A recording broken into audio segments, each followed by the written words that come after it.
Welcome, one and all, to the first new episode of I don't know. You could consider this a new season, or it's the first live episode since when? Since I think May or June, something like that. We've been pre-recording episodes, to fill in the summer months, and it's good to be back live. I have Ed and Jeremy joining me. And Edgar Winterson has been in the chat going nuts already. Thank you, Edgar, for joining us. And today's episode will be the recap of the albums that we missed this summer. So it's July and August albums review, which Jeremy and I usually do. And now we're adding Ed to the mix because he can add some insight to stuff that we don't want to skip. It's just not our cup of tea as much as it is Ed's cup of tea. And I want to make this all encompassing so that as much as people want me to do one style of hard rock or metal, that's just not in me. There's so many facets and so many things to get into. And I want to make sure that we service everyone regardless what style they're into. So Yes, that's what we need to service some people.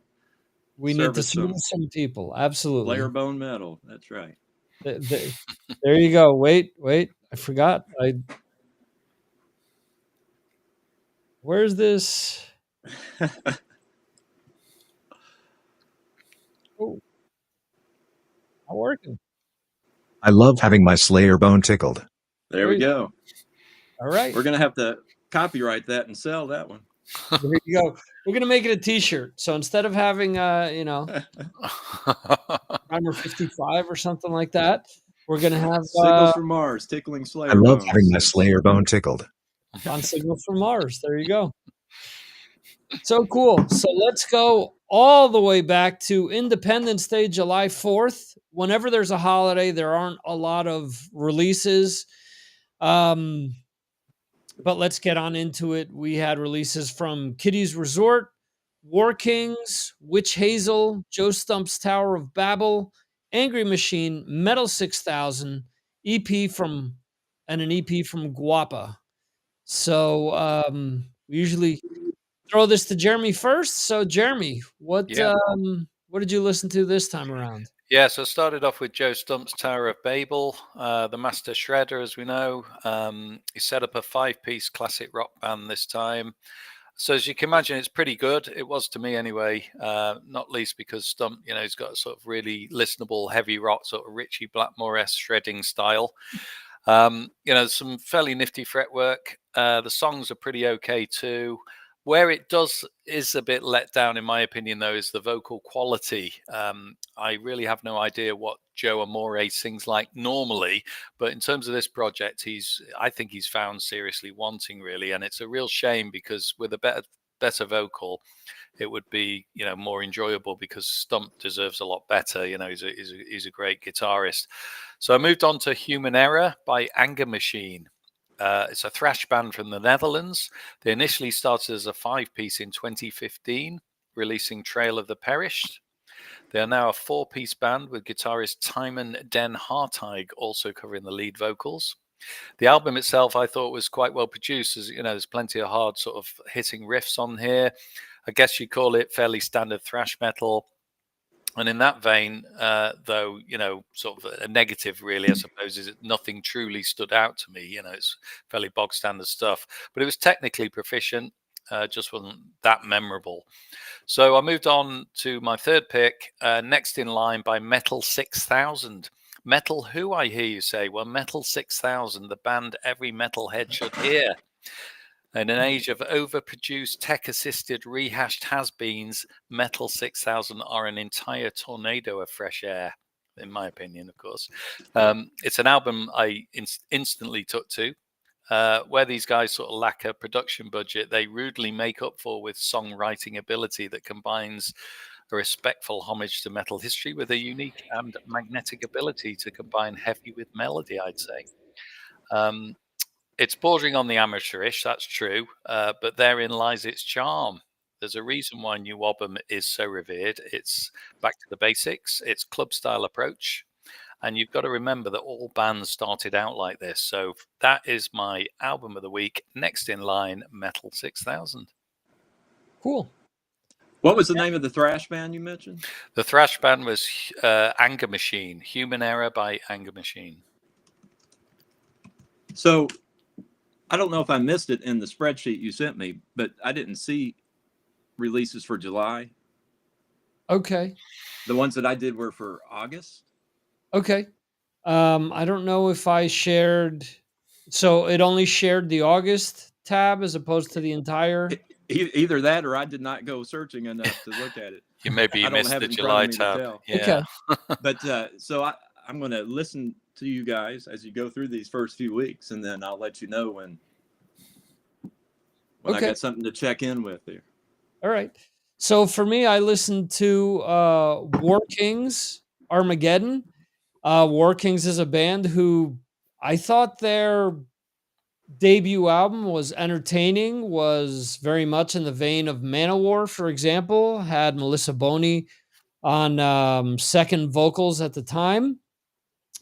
The band has slowly become just paint by numbers vanilla power metal.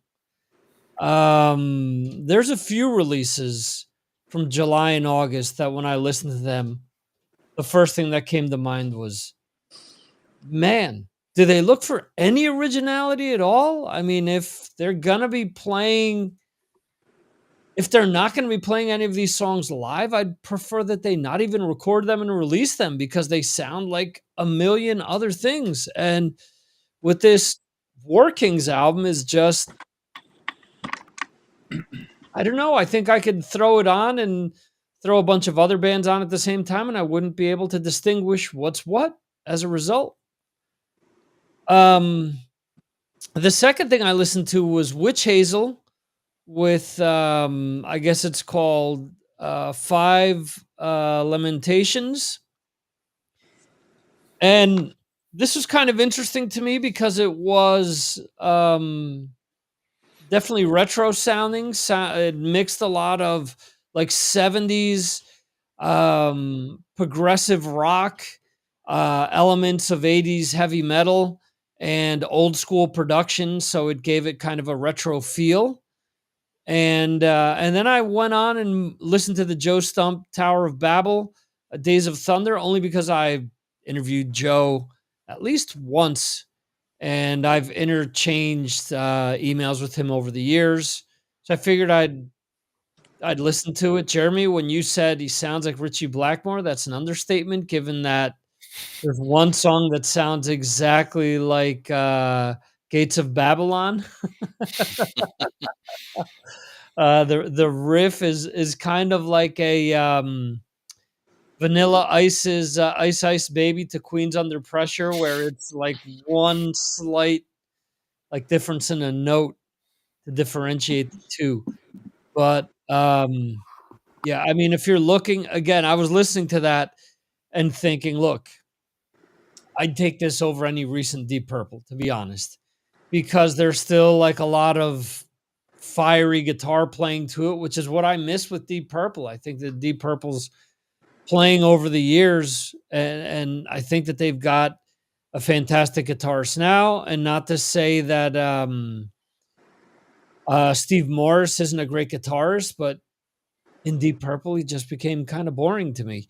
My album of the week is going to be Witch Hazel's Fifth Lamentations or Five Lamentations. It just stood out to me, gave me something a little different to enjoy, and that's why I'm going to go with that one. All right, so let's move on to the week of July 11th. We had new releases from Calva Louise, Nathan James, Dead Seven, Viogression, Double Vision, Laguna, Chronos Compulsion, Madhouse, Celestial Wizard, Born of Osiris, Eternal Idol, Sheev, and live albums from Diamond Head, Girl School, and Steve Hackett. All right, Jeremy, what'd you listen to this time around? Yeah, so I started off with Plead the Fifth by Madhouse. Very much old-fashioned hair metal, this one from the 80s and early 90s. Very Skid Row, very Warrant, very Motley Crue, all wrapped up in one. They take it seriously too. There's a vocalist who wears a slash hat. There's a drummer called Mickey Sticks with 2 X's. There's an umlaut above the Madhouse name to distinguish themselves from the 80s jazz fusion outfit created by Prince. But I'll say something about it. It might not be inventing anything, but my God, does it rock? It really does. There's a lot of melodies here, a lot of choruses aplenty. It really hits hard. I suppose, someone has to keep this type of music alive. And I think Madhouse did a really good job of it. There's 13 songs, there's 15 minutes. It's album number 4 since their post-COVID debut. And it was fine. It was good. So I went on to The Ghost of Katrina by Laguna. This is fairly typical fare on Frontiers. It's a debut album by a 5-piece band from Mexico. They're offering fairly sort of standard hard melodic rock. I realize this won't be on Victor Emruz's Christmas list for sure, but there were some, quite listenable tunes on this. It's good one to have on in the background. A good high degree of professionalism in terms of the sort of songwriting and production. A few soaring guitar solos on it as well, so it kept me engaged for a little bit. So it was fine. It was okay. But really, for the album of the week, I'm cheating a little bit because we don't normally pick live albums when we go through the end of the year stuff. But obviously, I listened to Live and Electric by Diamond Head. As you know, it's a band I really like. They're on hiatus at the moment due to obviously Brian Tatler's exploits in Saxon. They haven't released much live output as well. So, from this version of the band. So, and I actually saw this version of the band at a live venue locally in quite a few years back. And this was recorded in 2022, this album. So it's very similar to what I saw that night. It's full of energy, old standards on there. Some newer tracks like The Messenger and Belly of the Beast, which are really good tracks. Real strength on the classics as well. In the Heat of the Night's very good. And they've got the Danish vocalist Rasmus Bon Andersen really sort of does the songs good justice, I think. So I think I'm hoping they'll come back as a band, and I really enjoyed it, and it's my album of the week. I guess it all depends on how Biff's health is, huh? Yeah, there is that aspect of it as well. Yeah, I guess so. And maybe he'll just want to do stuff with the band, play, record some stuff, go out live, and then maybe fit in his live stuff with Diamond Head in between, I guess. We shall see. Yeah. I'm going to be honest. I only really got a chance to listen to one album this week, and it was Hollywood Mortician by Nathan James. And I listened to this because I thought it was Nathan James from Inglorious. I'm thinking, I did as well. why did he just released an album with Inglorious and now he's releasing a solo album? And then once I was in it, I'm like, okay, I get it. So this is this sounds like Korn, like very typical new metal. And I like new metal. I know that a lot of people aren't into it. I'm wearing a Primer 55 shirt today, also, which another new metal band. But it's missing something, you have stuff like, for example, Tetrarch, who were kind of the forerunners of modern new metal. And there's something different to their music where they have guitar solos, where they have cool melodies, and the songs, the compositions seem to be worked out in a different way. And this, it's all right. I mean, it's not terrible, but it's just missing something with it, with the hook, something with the music that separates it from just being a copycat. So, being that it's the only thing that I listened to this week, that I got a chance to listen to, it's my album of the week. So, all right. And actually, I missed, there was a obituary compilation, Godly Beings box set for that week also. All right. For the week of July 18th, We had the supergroup Nefarious with Addicted to Power. We have One More Satellite, which is a project from one of the DeLeo brothers from Stone Temple Pilots. And yeah, it sounds like Stone Temple Pilots. Phantom Spell. All right, here we go with these damn spellings and pronunciations. Oscarian. I don't know. But they named their album Hollow Fangs. So, you know.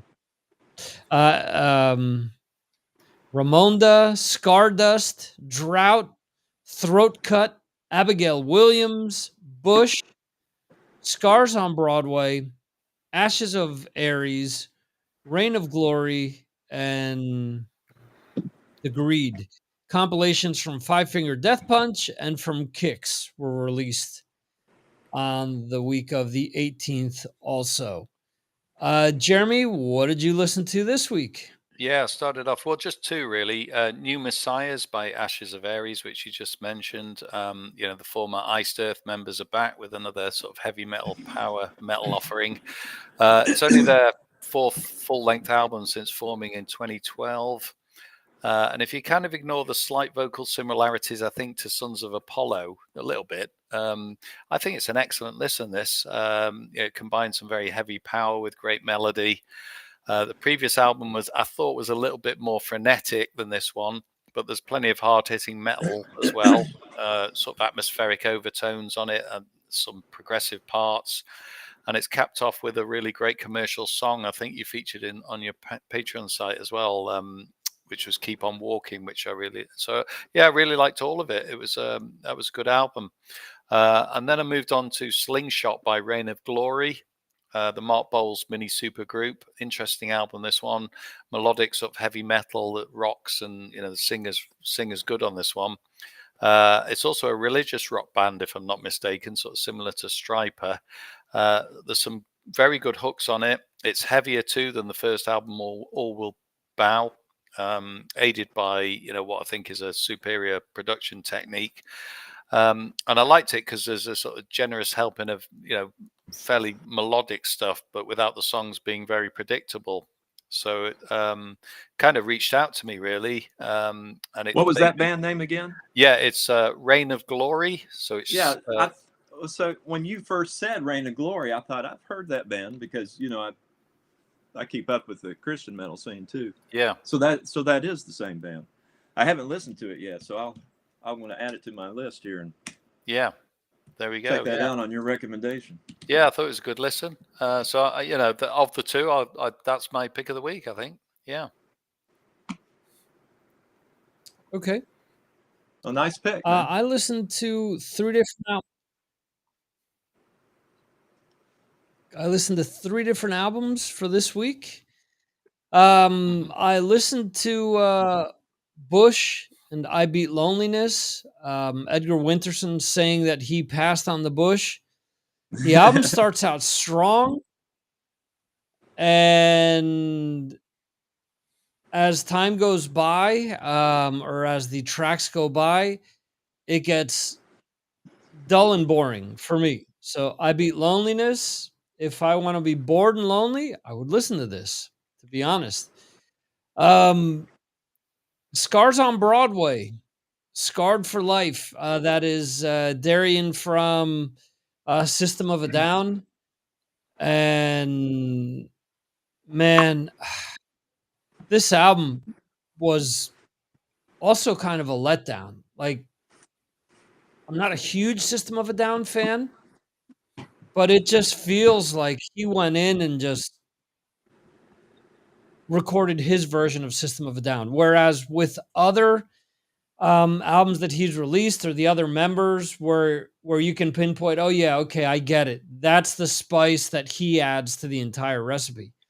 But this to me feels like, with all the band's fans clamoring for a new album, just feels to me like he said, all right, screw it. We're not releasing an album, so I'm going to do an album in the vein of System of a Down.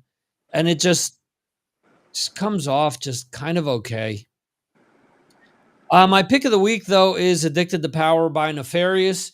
It is the supergroup thrash band from San Francisco. I've posted videos of theirs on Patreon. So this band is made up of Caton Peña from the band Hyrax, best known for that. Also has Rick Hunnell, best known for Exodus. Will Carroll, who's best known for Death Angel. Also, Tom Gears, who's formerly of Blind Illusion. And Doug Piercy, who is, let's see, he's been in quite a lot. Also, Blind Illusion, Heathen. What else has he been in here? Anvil Chorus. He's been around as well. Listen, they're not inventing anything new, but different to, say, the Scars on Broadway or some of the other releases that I've mentioned. There's different things to the music that just makes it stand out and makes it enjoyable, where there's enough there that makes me say, okay, I want to continue to listen to this stuff instead of, yeah, I've kind of heard this before and there's really nothing special to it. So I would, for me, for my money, Nefarious Addicted to Power is my pick for July 18th. So we're going to stroll on in here to the last week of July. And this final week of July included new albums from Enough's Enough, Honeymoon Suite, Cold Slither, False Gods, Pseudo Frame, Endless Dismal Moan, Azuri Emote, Great band name. Roulette, Jord Fast, Alice Cooper, Schwarzenschwanz, Guar, Sweet, reissues from Bruce Dickinson, EP from The Violent Hour, which is Carla Harvey from formerly of Butcher Babies, and her boyfriend Charlie Benante of Anthrax and Pantera doing pretty much all the music. And a compilation from Deicide, Children of the Underworld, a complete Roadrunners Years box set. So, Jeremy, what did you listen to this week? Okay, so I began my week spending a lot of time listening to Extra Cherries by Enough Is Enough. And I've written down one word here to describe this album, and it's terrible. It's utterly terrible. I wasted my time. I wasted my energy. It's I just can't understand what this band's about. I don't understand them. They just don't play heavy metal, and they don't seem to rock much. So I'm moving on. I'll leave you to comment further if you did listen to it yourself. So I listened to Go by Roulette. Easy listening, classic rock, sort of AOR style, Swedish band. I say it's strictly for fans of Dare, FM, Journey, that sort of stuff. So not necessarily your bag, Victor, but there was a lot to enjoy on it, not least the fact that the band was fairly upfront in the mix. You can hear every note, every cymbal crash, sort of every word of the lyrics. Very good, easy listening. Has a bit of edge to it. Great melodies. All sort of epitomized by the song "Strangers," which I liked. In what we describe as a very troubled world at the moment, there's definitely a place for this kind of music because it's kind of calming and relaxing, and nice sort of sound. Really, it's performed well. So I like that one, but it wasn't my album of the week. I went for The Revenge of Alice Cooper by, of course, Alice Cooper. So, the King of Vaudeville is back. He's got his original band. It's a real tour de force of 60s and 70s rock. It's a bit of a parody of heavy metal, I'd say. I did read an Amazon review of this by someone who was very disappointed with it. My review, though, is that it's a bit like the sort of latest Rolling Stones album. It's old guys doing stuff well. I'm not old enough to actually remember the original Alice Cooper band, even though I am quite old. But what, excuse me, what I will say is that they blow you away with the most of the sort of modern bands. Sorry, I got a bit of a nut stuck. They write songs, with lyrics and melodies and choruses and sort of 70s rock riffs. and we talked a lot about Ozzy recently, but Alice Cooper's 77, so you've got bear that in mind. So he's a bit of a legend, and it was a really fun listen. So hail to Alice. It was good. Cool. Now you know I don't eat any dried fruits before. Yeah. That is a lesson that that I think we've all learned somewhere along the way. Yep. All right. So I listened to the Enough's Enough album as well. Half of it seems to be retreaded stuff because Derek Frigo's playing on one of the songs and he died sometime in the 90s from a heroin overdose. Donnie V is also on a track. I don't know if that's something that was lying around the studio or if they convinced him to record on a track or not. Enough's Enough is trying to do their best to be Cheap Trick, to be a Beatlesque sounding band, and a lot of people consider it power pop, more so than hard rock, and that's why I think they got attention in the '90s from people like Howard Stern because they were a throwback to the Beatles and Cheap Trick and stuff like that. I listened to the Violent Hour EP. Again, Carla Harvey, formerly of Butcher Babies, and Charlie Benante on the instrumentation. If you listen to it, you can tell it's Charlie playing. Just his phrasing and how he plays guitar and how he drums. And it's kind of neat hearing him playing outside of Anthrax, outside of what he's usually known for. So you can tell it's him, but it's doing something completely different. It's doing, straight up hard rock. One thing I didn't listen to, which I'm scared to listen to, is Bruce Dickinson's More Balls to Picasso. I saw that Roy Z had an issue with what he did with the new mix. I love this album when it came out because it was so different. To be honest, anything before Accident of Birth to me by Bruce is kind of pedestrian at this point because Accident of Birth and Chemical Wedding are such strong albums. No, that's not true. Skunkworks is a really good album as well. It got a bad rap because he cut his hair and because he changed up his band. But Balls to Picasso, outside of laughing in the hiding bush and listening to Cyclops every now and then, I don't want to hear Bruce doing Peter Gabriel. I don't want to hear Tears of the Dragon, which, as cool as that song is, as cool as it was when it came out, 30 years later, I don't want to hear Bruce singing a ballad. So, I don't want to hear him singing Wasted Love for that matter either, so I don't want to hear him doing any Maiden ballads either. My pick of the week, kind of by default, is going to be the Alice Cooper as well. Listen, I think that it harkens back to what those first few Alice Cooper band albums are about. It's got that feeling. It's got those melodies. It's got that vibe where there was even a track I was listening to today where Alice is singing like out of the usual that you're used to hearing from Alice. And I was hearing the song and I was humming along to the melody and I was thinking, what is this? I gotta hit it on my car screen to figure out what this is. I'm like, oh wow, it's Alice Cooper. This sounds really cool. So yeah, as a result, The Revenge of Alice Cooper is my pick of the week for July 25th. So recapping July real quickly here.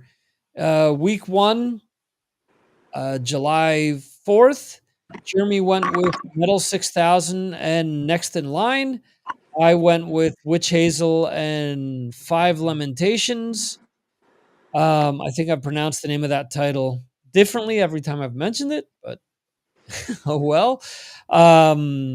For the week of July 11th, Jeremy went with the Diamond Head Live and Electric live release. I went with Nathan James, Hollywood Mortician.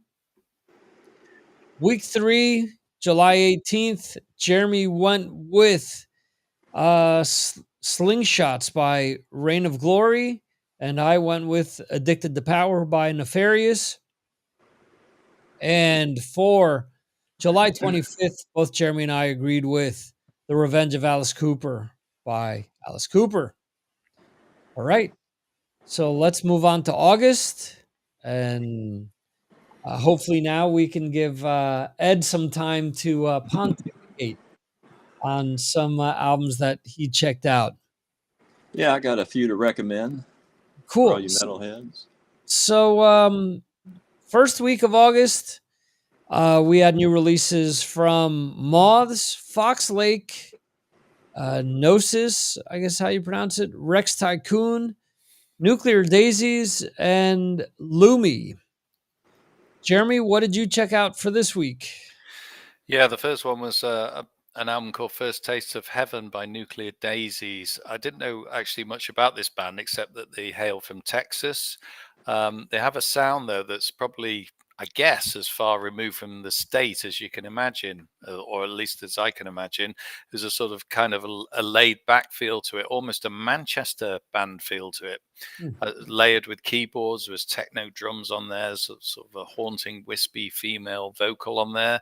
So it wasn't really rock or metal. It isn't my normal kind of listen, but I enjoyed it. It was okay.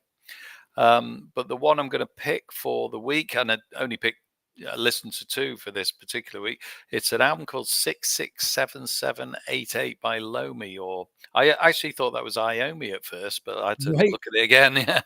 And I don't know what the numbers stand for. Another new band to me. Apparently they're a Swedish 3-piece. You maybe even call them a power trio. There's sort of crunchy, doomy, clutch style riffs to the music. It doesn't always work, but when it does, it's a pretty good listen, to be fair. It's an album that's taken a decade to make, apparently, and it sort of captures the energy of their live shows as well, which you can sort of definitely understand when you listen to it. They seem to sort of carve it out a bit of a unique style with their sort of phrasing in what I would describe as a bit of a homogenous genre. So, yeah, for that reason alone, I'm going to pick that one as my album of the week. Okay. Ed, did you get a chance to listen to anything from this week? I did listen to all of those. None of those were ones that I picked. It seems like most of mine are going to be from the next week. Okay. But I did find, I think I remember some of that band Gnosis. I found that kind of interesting. Correct me if I'm wrong, but I remember it being kind of a nu metal type band, but they were throwing a lot of other genre influences throughout their songs, keeping it interesting for someone like me who's not very interested in nu metal. Okay, cool. I'll have to check that out. My album of the week for this week, and honestly, the only thing that I got a chance to listen to is from the Puerto Rican band Moths. The album is called Septum. This is a progressive metal band which mixes a lot of progressive overtones from the last 20 to 30 years, going in the direction of a lot of genty type stuff. Nothing new, nothing, no inventing the wheel, but interesting enough for me to, after posting some videos of theirs on Patreon, to check the entire album out. So for me, Moth Septum is the pick for August 1st. Moving on to August 8th, we had new releases from Live Sin, Volure, and Cares. I've never pronounced this correctly. That's good because I need help saying that band's Sinsania. name. This was Joey from Slipknot's Jordison, former band. Paralysis, Attack, the purveyors of crab metal there. Lord of the Lost, which I realized that I listened to also. Firstborn, which is the band that features Chris Adler, formerly of Lamb of God, and Garish from Garish and the Chronicles. And we also had a new release by Hailstorm called Everest. EPs from Aberration's Crown and reissues from Edge of Sanity and Sweet. So, Ed, you're saying that you have something to discuss this week? Go ahead. Yeah, well, yeah, I do have that one. And, you've invited a Kentucky boy onto your podcast, so you are going to be having to help me with some of these names along the way. That Sensationum, or Yeah. however you might say that, I found that to be a good jam. Now, that's like it's technical death metal. Right. But it's got, some little bit of black and death metal in there. They call it a super group, of course, with Joey Jordison having been in there before he died. But it's got it's a lot of fast, tight, very, it's clean playing with a lot of changing riffs that keep things interesting. And normally that stuff can get boring to me pretty fast. But this record, one thing that set it over the top for me was it has a really nice production. It's not overproduced, but still, it's got a nice thick sound. The instruments are clear. They also add in some groove here and there. So if you get a little tired of the technical death metal riffs, like I said, they come with buckets full of riffs, and they add some grooves in there that'll get your head banging. The vocals are kind of in between. It's not quite metalcore, but not quite death metal. It's kind of like on that shouting to death metal edge. So, someone like Jeremy might like that a little bit. But yeah, it's got a nice raw electric guitar tone, and also one of the things that always stands out to me in records, because I like the jug. I like it when they add a little that, let that palm lay down on the strings and jug away. It gives some heavy metal rumble to the song. And so anyway, for that week, that's the one for me. Check that one out. Okay. Yeah, good jam. Okay, cool. Jeremy? Yeah, I started off listening to Opus Noir Volume 1 by Lord of the Lost, of course. To be fair, it's actually pretty good. I like the vocal, which I do anyway. I like the haunting melodies that they create with their sort of brand of gothic metal. I actually bought Blood and Glitter, I think it's the previous album, actually. I enjoy that. I thought they were very good live, supporting Iron Maiden. This album is actually a bit darker than Blood and Glitter, as you might expect from the title. My only gripe, though, is that I find a lot of their song sounds a little bit similar. They've got that sort of mix of clean and growly vocals that go on, and I think there's a lot. The keys are all the same, so. I can listen to a lot of their stuff and really enjoy it, but I just feel that they need a little bit more variation at times. And even going darker on this album doesn't really help that. So I don't know what they need to do. But so yeah, it's fine. It was good. Spiral of Suffering I listened to by Paralysis. This band hails from a place called New Jersey, which I've never heard of, Victor. I think it's a tiny island in the Tasman Sea somewhere. But in any event, it's album number 3 for the band. There's some growly sort of angry thrash to sort of dig into. Familiar themes that you get with thrash. Obviously, there's typical thrash chord structures on there. A little punkier, hardcore edge to it. That allows them to maybe just peek their head above the sort of what is a bit of a crowded field, in thrash. So not bad overall. Quite enjoyed that one. I then moved on to my pick of the week, Lucky by Firstborn. This is a supergroup, of course, which is formed by Chris Adler, Myron, and it's got Girish of Girish and the Chronicles on vocals. I actually can't remember very much of the previous album. I think I did listen to it, but I think typically there's some good sort of classic rock sounds on here, good quality. A few sort of passing references to the classics of old and the legacy bands. Wake Up, very sort of good punky metal number, reminds me of Velvet Revolver. There's a little bit of flashy Van Halen here and there. There's a lot to interest me, really. There was a little bit of lyrics, actually. It was a snippet that was taken directly from The Trooper, I think, by Iron Maiden. They actually quoted it verbatim. Anyway, the whole thing I enjoyed overall.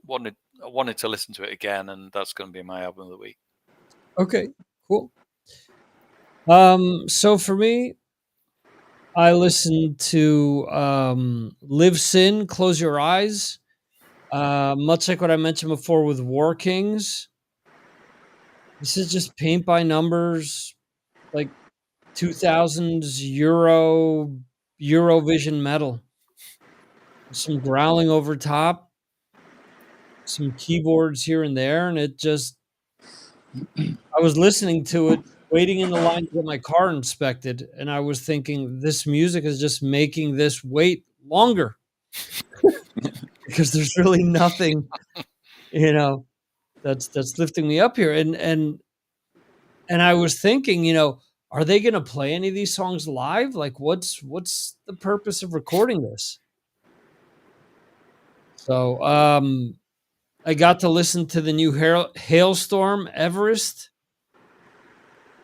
Man, I was supposed to see them live, and I know that they're a great band live. I've never seen them live before, but I've always been on the fence about their material. I either really enjoy it or I don't. And I don't remember how many tracks are on this album. I think it's 9 or 10. And there's one track I think is good, and the rest is just utterly boring and samey. It's funny because they've talked about how, liberating the lyrics are and how she's pronouncing herself with this and this and that. And I'm like, that's awesome. I'm glad that she's got the courage to do that. But just one mid-tempo song after another, after another, after another, another ballady type song, another blues-like song, and it's like, man, I've been here. I just kept thinking the lyrics to Iron Maiden's "Deja Vu." Feels like I've been here before. Feels like I've been here before, over and over again, because that's what the album felt like. There's one really good song towards the end called "Killing," and it's a faster song. And I don't know. I definitely don't think that they climbed to the top of Everest with this one. Let me just put it to you that way to play off of the title. My album of the week is Opus Noyer Volume 1 by Lord of the Lost. Jeremy mentioned it. If you're into their previous material, you'll enjoy this. Yes, this album is darker, and I enjoy it as a result. Has a lot of gothic overtones, the usual from Chris Harms and his vocals. And yeah, I enjoyed the album. So that is my album of the week. Looks like I missed a compilation, which was The Dogs of Hope. And Edgar Winterson is saying, did you mention the Choir Boys live album? I did not, sir. Apologize. I don't even have it listed. A lot of this, to be honest, it's either sent to me or it's on sites that I usually frequent. And if there's something that I didn't pick up on that I think is quote unquote big, I'll post it. August 15th. We got new releases from Insight, Wave, Caster, Fermentor, or Based, Patriarchs, Black, Unleashed,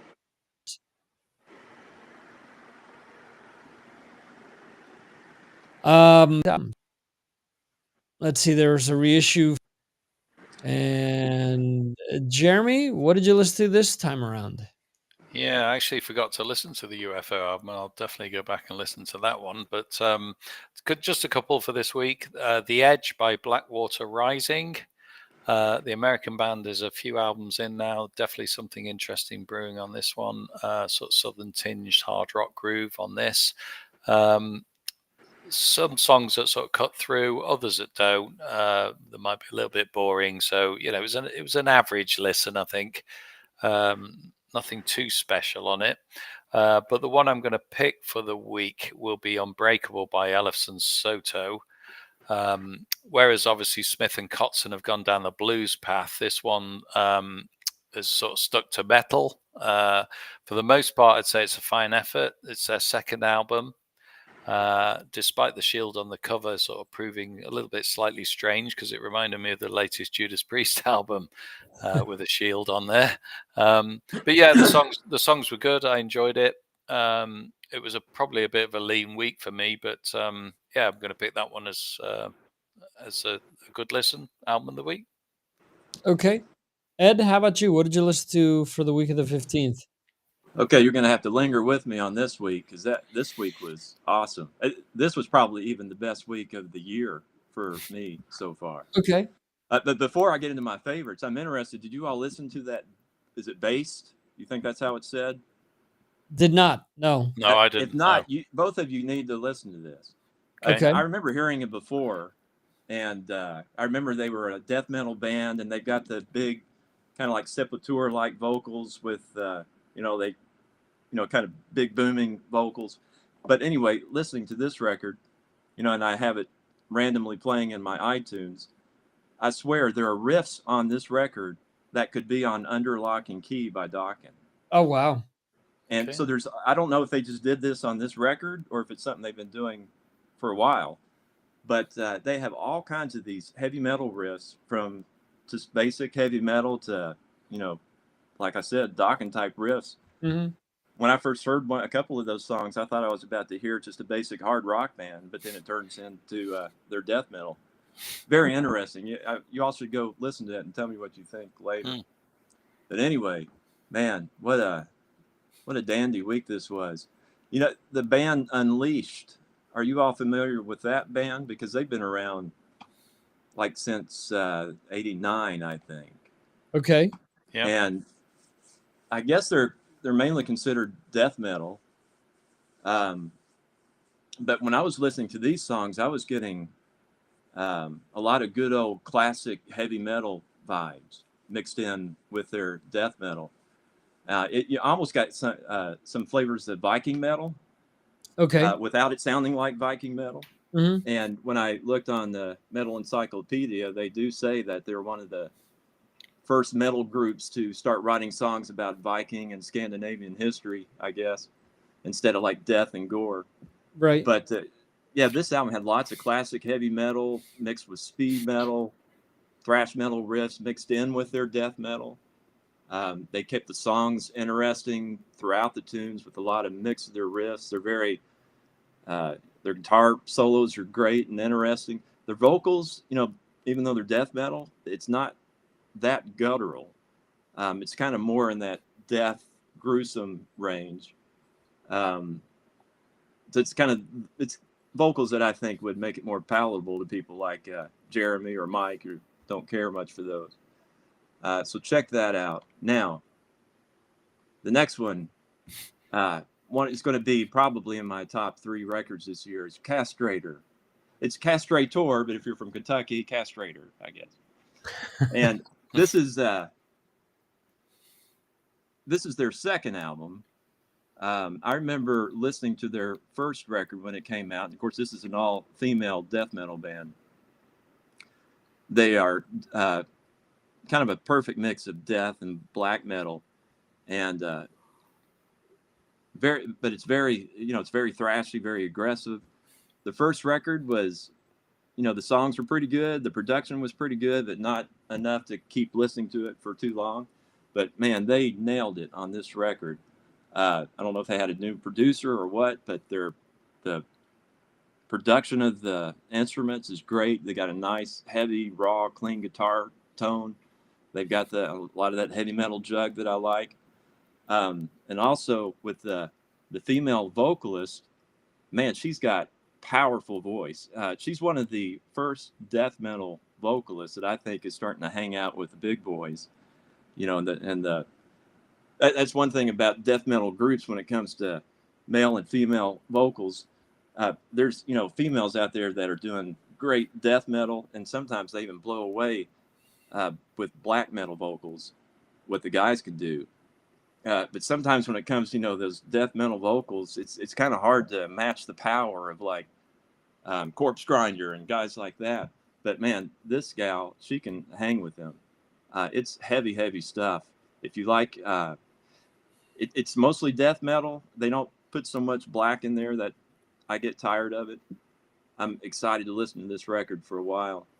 But and this would be the best record of all if it wasn't for Insight. You all familiar with Insight? Which That's it has Richie Cavallera in the band. Yeah. And they got, a few records under their belt. Man, they nailed it on this record. Absolutely love it. If you heard them, then you know that, kind of in that Sepultura vein, with the vocals being a little more on the maybe metalcore to death metal style. But man, these songs are an awesome mix of thrash and groove metal. And so, that's what I love the most. I haven't been able to get into it much, but man, I'm so excited to be blasting this one for Lexington all next week. Just the songs, you'll be grooving along with the drums banging your head, and then they just go crazy and just pummel you to death with, some blast beats, and it's chaotic, but it's contained. It's kind of like with Sepultura and Slayer, to where it's not perfectly produced. It's they're not using a metronome to record things, but right. but they're all in the pocket and grooving along together. It's probably going to be my favorite record of the year if someone doesn't come out soon with something to top this. I think that covers it for that week, doesn't it? Yeah, so that's then all of it for that week. Insight is your album of the week. Yeah, and it hurts me to put either Castrator or Insight one over the other. Okay. You death metal fans have to listen to both of those records. Cool. So I got to listen to Home by Patriarchs in Black, our good friend Dan Lorenzo, with Johnny Kelly of Typo Negative on drums. And I think each album that he's released under the Patriarchs moniker has gotten better. And this has some really cool riffs and really awesome melodies and different things that I wasn't expecting from Dan. And because of that, this is my album of the week. So let's move on to August 25th. This was a big release week. And seeing that there are things that I didn't write down that I listened to. All right. So we have new releases from 3 Days Grace, Dizzy Reed, Dinosaur Pileup, Vindicator, Prop, Iron Savior, Old Machines, Reinforcer, Black Briar, Burning Witches, Crown, Hunter Oliveri, Jack the Joker, Mob Rules, Panzerchrist, Reinforced, which I have on here twice, Rage and Rust, Signs of the Swarm, Stranglers, Deftones, and Chevelle. What did you listen to, Jeremy, for this week? Yeah, I started off listening to Inquisition, Burning Witches. I'm not. I don't fully sort of buy into this band, to be fair. I don't really like the vocal much, but there's some good songs to get your teeth into. It's good heavy metal. Decent enough listen, but nothing special for me personally. So I moved on to Rise of the Ruler by Mob Rules, obviously a title taken from a Black Sabbath album that we know of. Studio album number 11, this actually now from the German power metal band. They sound sort of like Primal Fear, I guess, which is a bit unsurprising because another German power metal outfit. So it's all fairly familiar riffs, fairly familiar melodies on it. I don't think anything sort of extends the boundaries. Maybe there's a bit of a Maiden-esque song called Dawn of Second Sun, which I really liked. It's pretty excellent, that one. And I was thinking whether if Maiden actually covered it, it would be a really good Iron Maiden song. And also the same could be said of the next track, Back to Savage Land, which is a similar sort of song which Maiden could have done. So yeah, if you like Maiden, you like heavy metal, you like Primal Fear, and that's the album for you. But the album that I'm going to pick is Songs of Yesterday by Rust and Rage. There's a lot of reasons why I shouldn't be picking this one. There's a bit of a dubious mixing on it. There's the occasional sort of slapdash production as well, which I thought, and there's also the fact that there's an apostrophe after the end but not before it, which for an editor is a no-no. But it's one of those sort of new wave of classic rock bands that be sort of amazing live. And I really like Hey Jane, which was I would class it as a hard rocking commercial masterpiece. It's an absolutely amazing song. It would be a massive hit for any 80s hair metal outfit like sort of Cinderella, Poison or Warrant. It's an incredible song that they put on this album, and sometimes you miss those kind of things if you don't listen to stuff that you don't normally listen to. So for that song alone, but also for some other stuff on it, Rust and Rage is my pick of the week. All right, Ed, what did you listen to for this week? So good recommendation for those who like heavy black metal influence, Panzer Christ. It's like good enough for me to listen to once, but I just wanted to throw that out there for people that like, it's kind of like, it's mostly death metal, but very heavy on the black metal vocal styles. Okay. But anyway, the stuff that I liked the most was Vindicator was good. Mm-hmm. That is just pure thrash metal.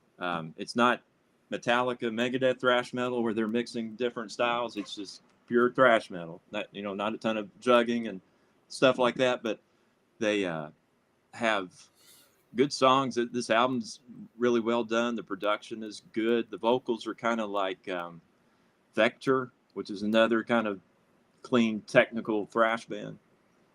On the death metal side, I don't know what this stands for. It's KHNVM. I think I maybe have heard of them in the past, but don't know if I've listened to them. But they got this album now called Cosmo Crater. And that's one I'm going to listen to some more over the next few weeks. It's just it sounded to me like just a good old classic death metal sound with some sludge and doom thrown in there. The vocals are definitely more guttural, so some of you guys would definitely not like this. But it doesn't get to that point to where some death metal vocals are so guttural it sounds like you got a bucket on your head, and I don't quite care for that. This was good though, really well done. If you like good classic death metal jams, that'll be good. One that's not really death metal that I found to be good that you all might have liked too was Vicious Rumors. Are you familiar with that band? That's next week. Every time their songs come up, I'm really enjoying it. I was going to say, wait, I think that's in the following week. That's next week. Next week. Okay, yeah, we'll wait till the next week there then. But I've got the same date on that one for some reason. Yeah. Did I do that too with the Cosmic Crater? That was the next week? Let's see.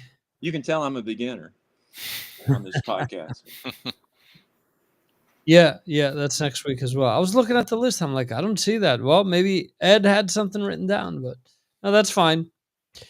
So yeah, it would be Vindicator, Whispers of Death, and if you like your black metal stuff, try out Panzer Christ. Those songs are well done.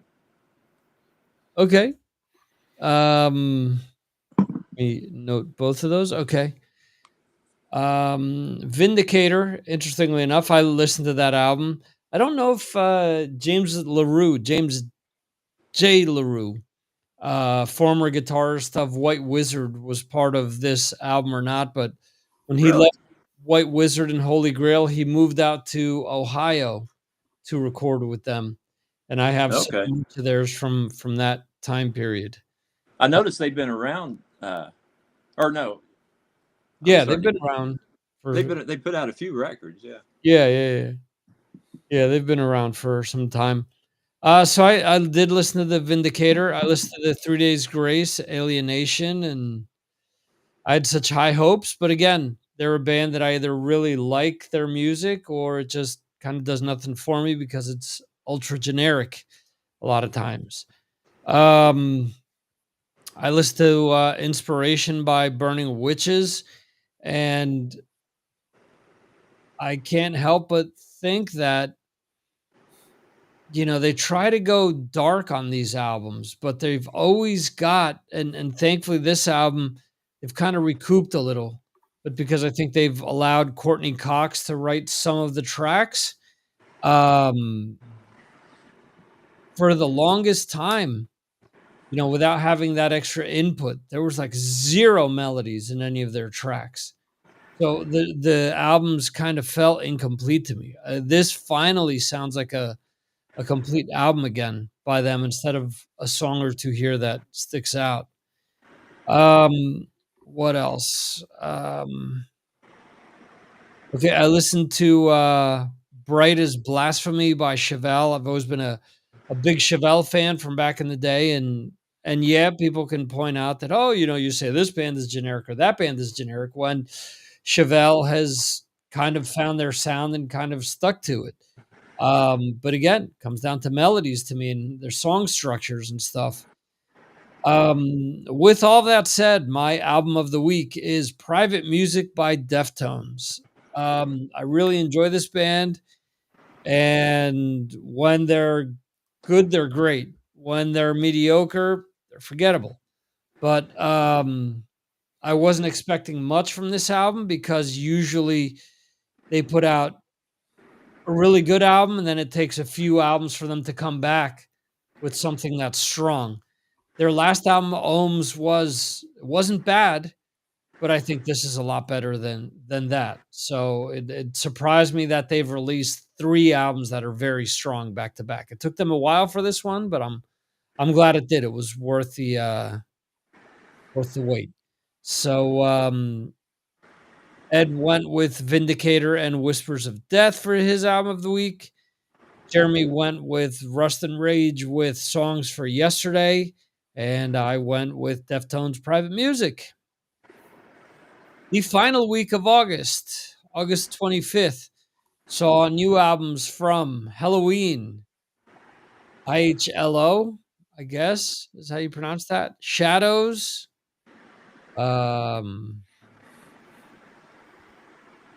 Denum, I guess is how that's pronounced, Ed. Silent H, and that V is pronounced like a U, I guess.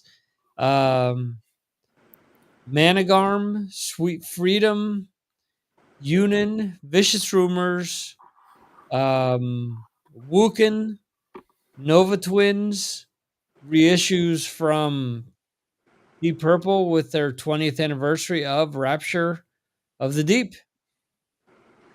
So kind of weird. I don't know if Bob Ezrin remixed that or whatever. I think he produced it, or maybe he didn't. Who knows? Anyway, Ed, what did you listen to for this week? So that Cosmic Crater, and then the Vicious Rumors. That's kind of, I was going to say, I've noticed that they've been around since the early '80s, Vicious but I've Rumors, yeah. never really listened to them much. But in the last, I don't know if it was like tracks they pre-released from this record, or tracks that from a previous record that you might have turned me on to with your videos. But when their songs come up in the car, listening to these tracks, man, this is a good band. It's good heavy metal, but they keep it really interesting. It's like one of the best heavy metal bands that I've heard in a while. And their guitar solos were very well done. Just everything about this record was great. I'm really getting into it, even though it's a little bit more on just the basic heavy metal side. Right. What do you all think of it? Yeah, Victor, I'll just step in. I actually listened to it as well. It's actually album number 14, this, and I'm a bit like you, Ed, that I sort of come slowly into them over the, just the last few years, really. I like them a lot. On this particular album, they've got a new guitarist and a new vocalist. New guitarist is Denver Cooper, new vocalist Brian Betterton. They joined in 2024. So it's a slightly different sound to the last album, just slightly, which you'd expect. And I think it's a little bit less thrash and a little bit more power, which you were sort of referring to, I guess. That's what I thought too. Yeah. It's a band that doesn't get mentioned a lot as well in this sort of genre. I think that we sort of overlook them a lot. I actually really like it as well. Yeah, it's very, very well done. Yeah, this is an album that I need to go back and revisit. Any video that I posted is probably off of this album because I think their previous album probably predates the Patreon. Okay. I think their biggest issue is that they've always had a revolving door of musicians, and they're from the Bay Area, so they were kind of part of the last wave, like with Heathen and Hyrax and Forbidden and bands like that, where they're good, but by the time that they came out, like all the great was already out there, Yeah. As good as some of the material is, there's times where it doesn't compare to a lot of the bigger bands. But this album has a lot of everything. There's thrash, there's heavy metal, like you said. There's some grungy type stuff on there as well. So I definitely think it's a really good listen. Jeremy, what else did you listen to on this week? Yeah, only one other album, which is obviously going to be my pick. Strangely for me, I picked Giants and Monsters by Halloween. I didn't realize this is their 17th studio album. 38 years now since Keeper of the Seven Keys came out. I'll be fairly brutally honest with you guys. I've never really got this band at all. I never liked them. Listened to Seven Keys, listen to Seven Keys 2 many times over the years, over those 38 years. Still don't like it. Can't get into it for some reason. Everyone I know loves this band, and I just can't get them. And I've seen them at Download as well, and I watched them for about 2 or 3 minutes. No, don't like it. Walked off. Just the way it is, I suppose. A lot of ferocious twiddling going on, and didn't like it. But this, I actually like this. For some reason, I don't know whether it's different to the early stuff. It probably is a lot. There's a little bit of Scorpions in there, which I thought, there's a ballads in there. There's proper sort of classic rock in there. There is a little bit of proggy element stuff, but I like it. It's good. A lot of songs on there I like. I read a review of it in one of the heavy metal magazines. He gave it 9 out of 10, and I thought, yeah, you pretty much got it spot on. It's good. Okay. So I listened to the Vicious Rumors, as we mentioned. I listened to the Nova Twins, which is something that's really popular in the UK. This is one of these bands where they're listed as being a metal band, but there are a lot of elements that are included in their music, which has nothing to do with metal. Very poppy at times, very 90s sounding alternative at times. Not a bad album. But my album of the week is also Giants and Monsters by Halloween. I was so scared going into this because I thought that their last album was too boring. It was them like imitating them. It was, and I just don't get that. To me, like some of the Priest albums that they released after Rob Halford came back, it was them trying too hard to be Priest, where the songs kind of fell flat to me. Whereas with the last two albums, it's Priest sounding like Priest, but with energy and with balls and with energy.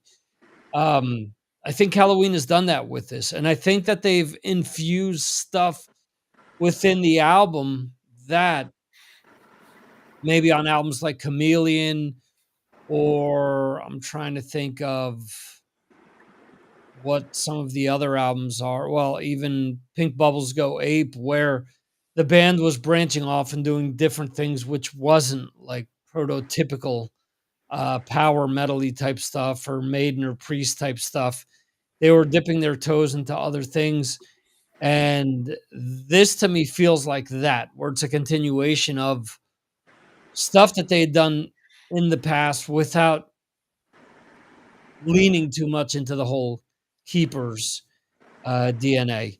And yeah, they always have ballads on each of their albums, and they've always got super long tracks on each of their albums that lean towards being proggy. So I think the album is great because it touches upon um, a lot of different things they've done throughout their career.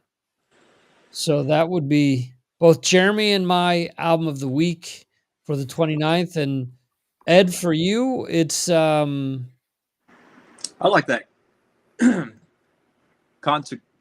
Cosmo Crater album. That's okay. easier to say than the band name. KN I'm assuming it's KHNDM. I'm assuming it's pronounced Canum, Something like that, yeah. something like that. Conundrum. Yeah.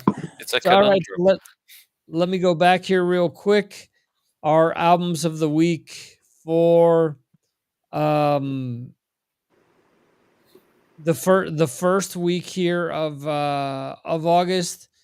August 1st, Jeremy had Lomi. I had Moths.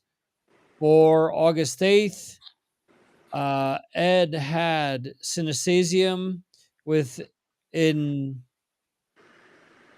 Devastation. Jeremy had Lucky by Firstborn, and I had Opus Neue Volume 1 by Lord of the Lost. August 15th, Ed went with Savage New World from Insight. Jeremy went with Ellefson Soto with Unbreakable, and I went with Patriarchs in Black with Home.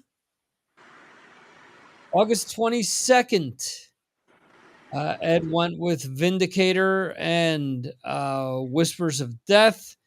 Jeremy went with Rust and Rage with Songs of Yesterday, and I went with Private Music by Deftones. The final week of August saw Ed go with Canum with Cosmo Crater, and Jeremy and I going with Halloween with Giants and Monsters. So cool. Ed, I do want to thank you for joining us and adding an extra wrinkle to what we do here. Yeah. Thanks for letting me give it a try. Hopefully Yeah. it went okay for you. Yeah, absolutely. I'm glad that you found some releases that spoke to you and were interesting, and that there are things Yeah. that you saw that we should check out that maybe we didn't. So I've noted. Yeah, several that's something else things. I'd like to do is not just find things that the death metal fans like, but Yeah, stuff that you all might be able to get into a little bit as well if I hear it, you know. yeah, that's awesome. Jeremy, I want to thank you as well. This is a concept that the two of us have been running with for 2 years now, if I'm not mistaken. So it's been flying by. These are always fun.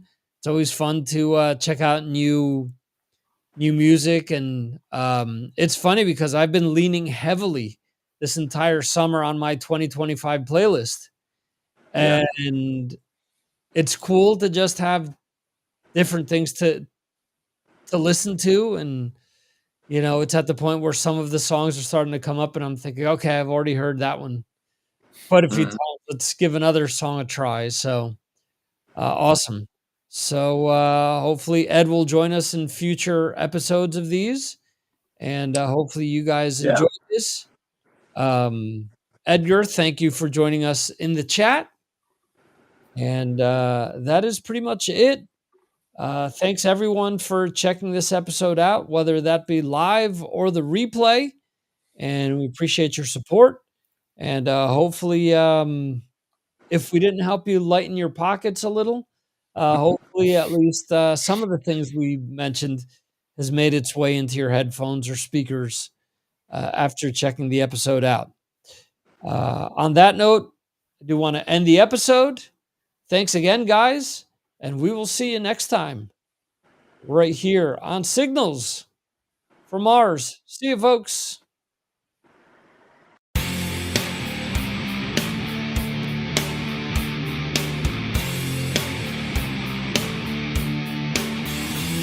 Thank you for watching the Signals from Mars live stream. You can watch the show live on YouTube, Facebook, Twitter, and Twitch, or check out replays on YouTube. Go to signalsfrommars.com for more information. This concludes our show.